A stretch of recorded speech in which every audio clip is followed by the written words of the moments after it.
Hey guys, so in my previous video, I had started to respond to some questions and comments that I had not gotten the chance to address or that had been overlooked somehow.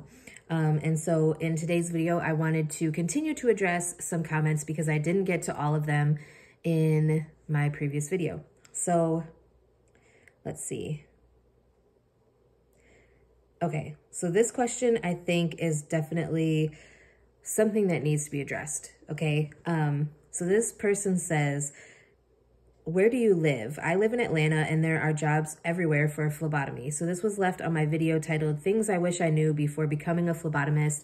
And it was kind of me venting about the fact that it had been like 2 years at that point that I had been certified as a phlebotomist through the NHA, and I still had been unable to get a phlebotomy job, even though I was applying, I interviewed, and I just never got the job offer because I either didn't have enough experience because I didn't have any, or I didn't have enough experience because I only had a couple of months of volunteer experience and they said that that wasn't enough, which drives me crazy. But to address the question, at the time that I made that video, I lived in Northwest Indiana, which was about an hour outside of Chicago.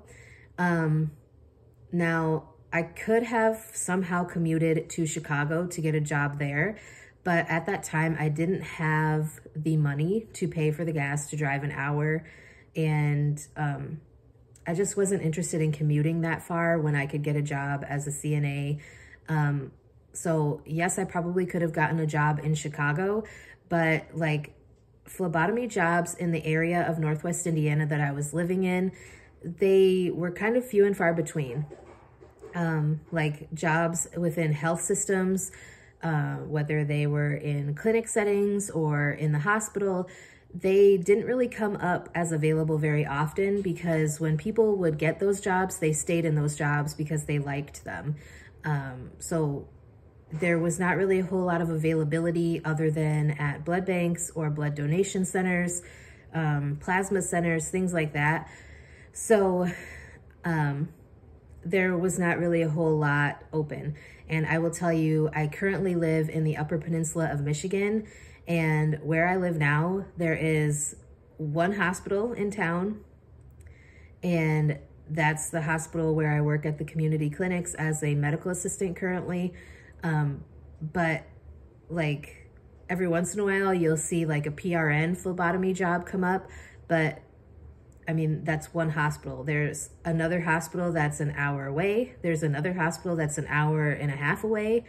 And other than that, you have to drive at least 2 hours for another hospital. So phlebotomy jobs up here are even more scarce than they were down there in Northwest Indiana. So yes, I understand that like in Atlanta, it's a big city and there's probably a ton of phlebotomy jobs everywhere. But in the places where I have lived since becoming certified as a phlebotomist, there have not been a whole lot of opportunities to work as a phlebotomist, which is sad because I kept getting very frustrated about the fact that I was not able to utilize my phlebotomy certification. And even now, like in my job as a medical assistant at the community clinics, we have on-site phlebotomy. So like we have an on-site lab. And so like we don't do blood work in the office unless it's like a point of care test where it's like a finger stick. We don't do that in the office because like we send our patients to the lab to get their blood work done for some reason, which I guess it makes kind of the flow of patients a little bit quicker, but even now, I still don't use it as a medical assistant. Okay, where did the other one go?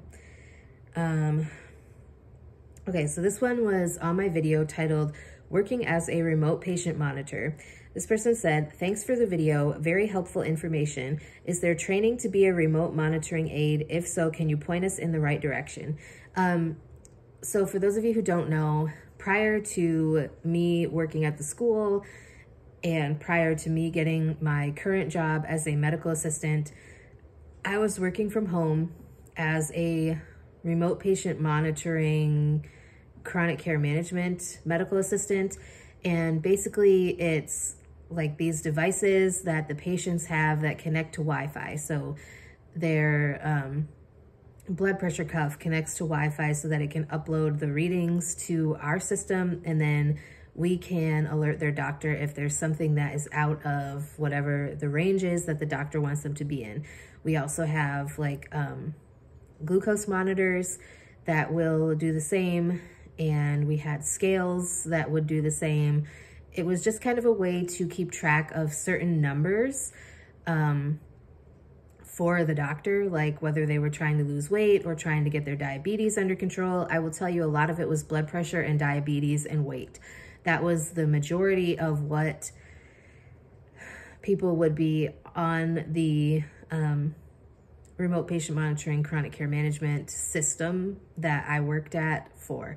I am still technically working for them, although like we haven't really gotten a whole lot of patients and work has really slowed down there. So as far as training, there was not really training. All they asked was that you either have a medical assistant certification. Some of them take a medical assistant certification or a CNA certification. It's really super easy. Like the one that I work at, or worked at, because I haven't really logged in lately because there's nothing to do.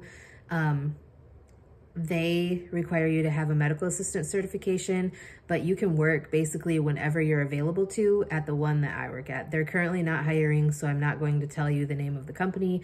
If you guys are curious about like where to find jobs like this, I can make another video giving you guys more information about like how to find a remote patient monitoring chronic care management job. But the company that I worked for, they basically, it was on the job training.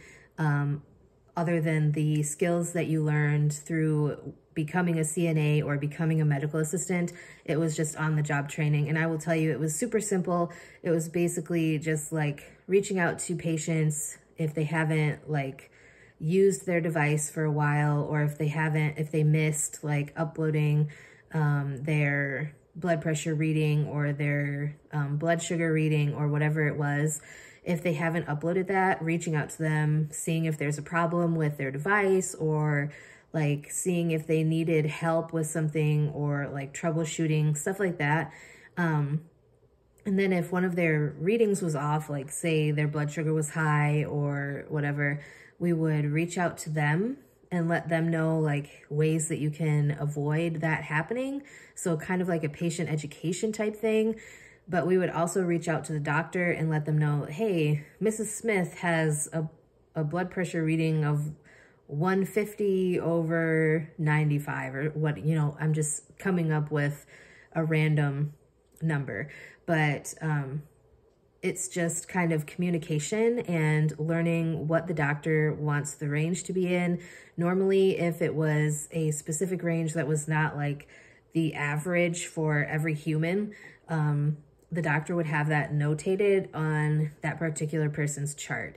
So it wasn't really that you needed specific training because, like I said, you get on the job training for that position, if that makes sense. So anyways, I'm going to end that there. Thank you guys for all of the questions and comments that you leave on my videos. I definitely appreciate it.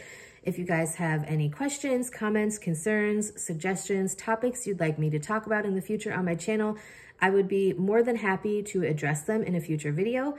So yeah, I will see you guys in tomorrow's video.